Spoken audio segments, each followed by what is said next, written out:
Short sellers crashed Square stock today, but Cathie Wood is out here buying up every dip.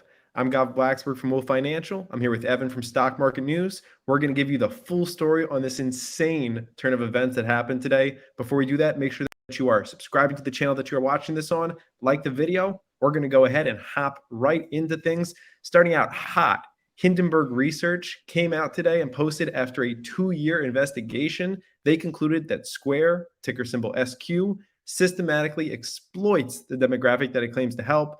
They said this along with a number of other crazy claims that they came out with today. One of the wildest parts of this report was a full video that they put together showing all the clips of gangsters, mafia, and thugs on YouTube saying that they use Square and Cash App specifically to pay people for drugs, hits, and more. They actually showed that there was a video, which you can see right here in the bottom right, where a mobster said, I paid them hitters through Cash App. And then this man was later charged with attempted murder. And that video was sponsored by Cash App, who did a giveaway. So this story is crazy. Let's get into the thick of things. Before I go to the next slide, stock market news. Do you have anything you want to throw in here? Hello, no, I think this video has been fantastic so far. I'm excited to keep hearing the breakdown. I have a couple more stuff I'll talk on after this stuff. All I'm right. shocked at how much the stock moved, but I would love to hear more about the breakdown about why. So this stock, we'll show the move soon. It was a big move. This is a little bit of a breakdown of what happened here. They raised concerns basically about the banking strategy, Cash App, and Jack Dorsey. Those are their 3 problems that they have with the company Square, also known as Block now after they rebranded. They stated that their entry into banking faces regulatory skepticism, posing financial and reputational risks. They also, if you look back at slide 1, they claimed that they had misled investors, basically showing faulty numbers. They also stated that Cash App, again, has been used for many fraudulent activities, including illegal gambling, scams, and more. They stated that they are inadequately addressing those issues.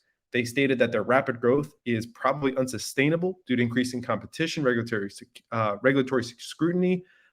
They have raised issues around Dorsey's dual role as the CEO and his effectiveness. They stated that he's taking advantage of people. I mean, there is a lot of claims, as you can see throughout here. The validity of their claims really remains to be seen. We're going to go through a little bit of that. But the one thing I want to focus on here is somebody always knows it's coming. You can see this because we can go ahead and we can look on the option chain. So this short report was published today. Today is March 23rd. On March 21st, 2 days ago at 11:49 a.m. Eastern, a trader opened a new position, the largest in the last 7 days for Square. They were Square $74 puts. They exited half of that trade this morning. They turned $500,000 into $5 million. It's an 1,000% gain. That does not happen by accident. Could this have been Hindenburg themselves? Very possible. The CEO of Hindenburg is actually a billionaire now because he's made so much money off of these hits that he's put out on stocks. On the right side, what I'm just showing here is actually basically just showing that there was no volume on the chain yesterday, meaning that the trader entered the day before, stayed through it yesterday, and then sold today. So they didn't exit at all yesterday. I just thought that this was fascinating, but we can keep rolling with the story. So let me turn it over to you, Stock Market News. No, I think there's a couple more discussions on that one right there.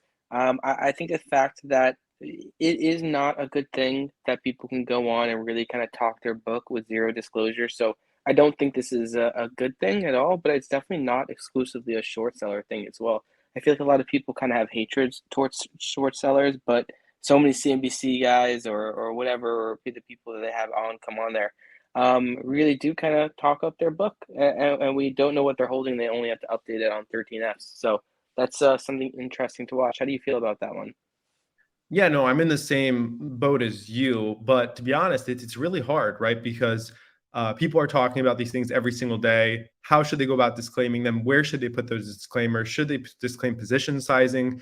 I think that this is something that the US really has to address. There's very little regulation around it and scrutiny. We know that ourselves because we're on Twitter Spaces all day talking about things, and we do our best as well to give disclaimers. Now, obviously, our position sizing is not necessarily typically $500,000 going into a trade. That's somebody who has a lot of confidence, right? And they're trading off an assured knowledge that there is going to be a profit there. They didn't just put that down by accident. So it's a little bit different in this case when they know that something's coming.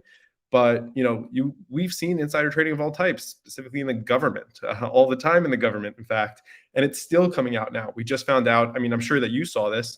One of the Democratic senators, the week before all the banking stuff went down, sold a massive portion, millions of dollars of banking stocks from their portfolio, right? And then all this stuff went down, and everyone pays attention to the Silicon Valley Bank officials who distributed bonuses and other pieces, but nobody looks at the government who saw some of this coming as well and did some sales. So there's a lot of fingers to point, but I agree with you. I think the short sellers, they get more hate than others just because they're short selling, right? They want people to lose their jobs. The other people are trying to boost things. So yes, they do get more hate than others. Yeah, so it was also very interesting to see their response. Square came out. I wonder what the best response here is. This was definitely an interesting one.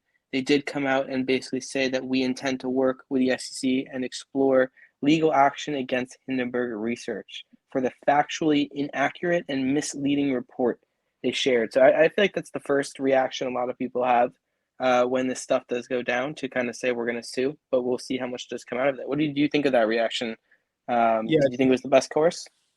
yeah, you have to put a statement out there, right? And even if you're not going to do anything, what you could see here is that they say they intend to work with SEC and explore legal action. They do not come out and say we are suing, right? This is just a statement. This is just a statement of them coming out and Yeah, putting something out in the air saying this is wrong. They're an attacker. They're in the wrong. We're going to do something about this. They don't actually have to do anything about it at this point. If you notice, Hindenburg has been mistaken in the past. They've had several mistakes, right, where it was ultimately debunked as not credible research, and many of those stocks return to previous levels, right, or other things happened.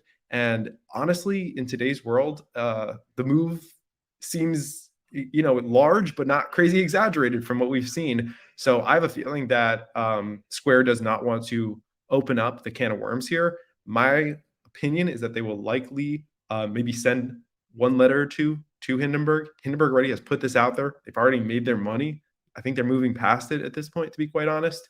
So I believe that this does die down, like most of the Hindenburg reports honestly do.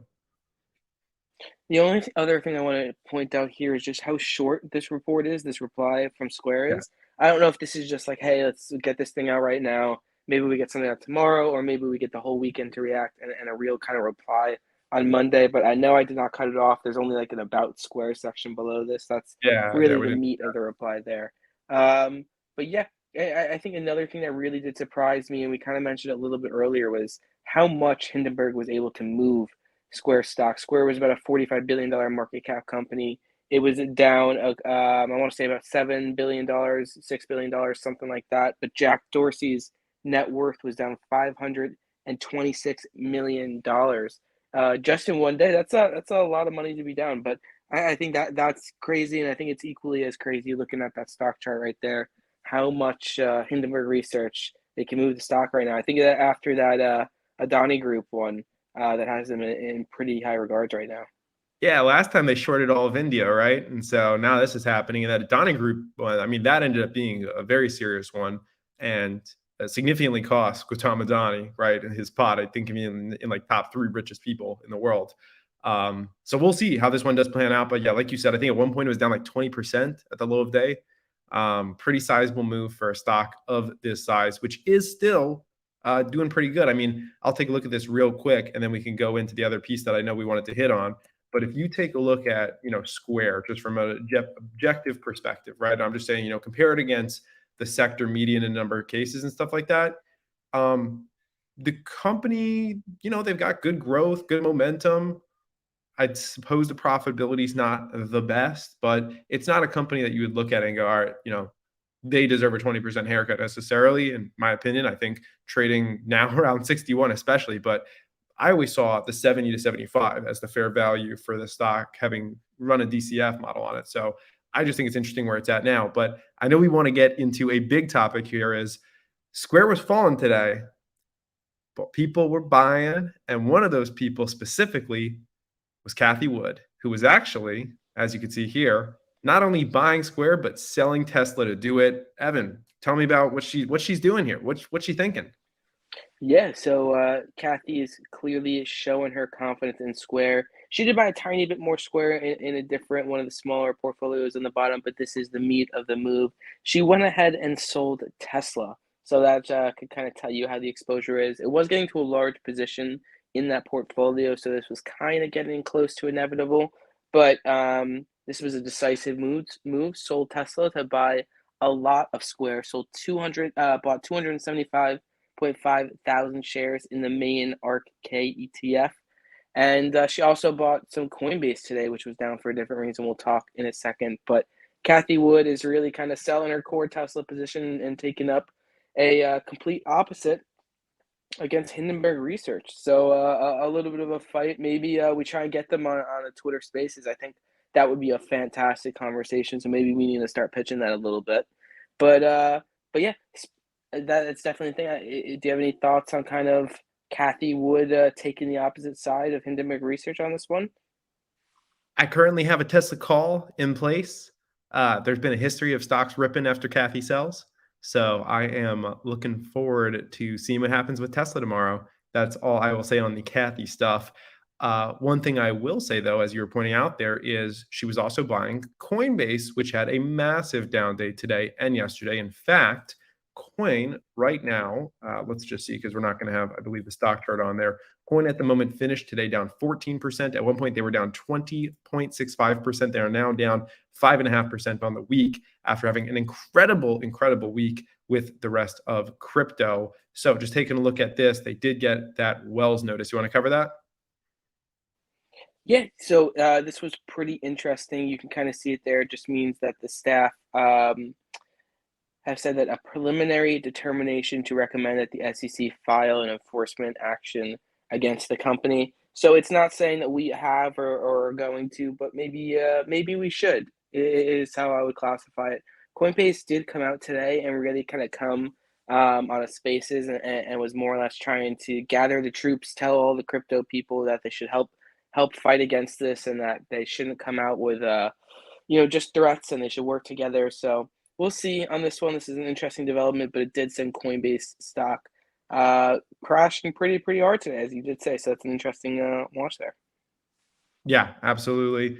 Dropped, but Cathie was buying. So let's see if others do come in. Like you said, Brian Armstrong, it's been on Spaces. Coinbase, it's difficult to say exactly what's going to happen here. But again, they are a regulated US company. So they are not in a similar position to some of the other crypto exchanges, which we have seen fail.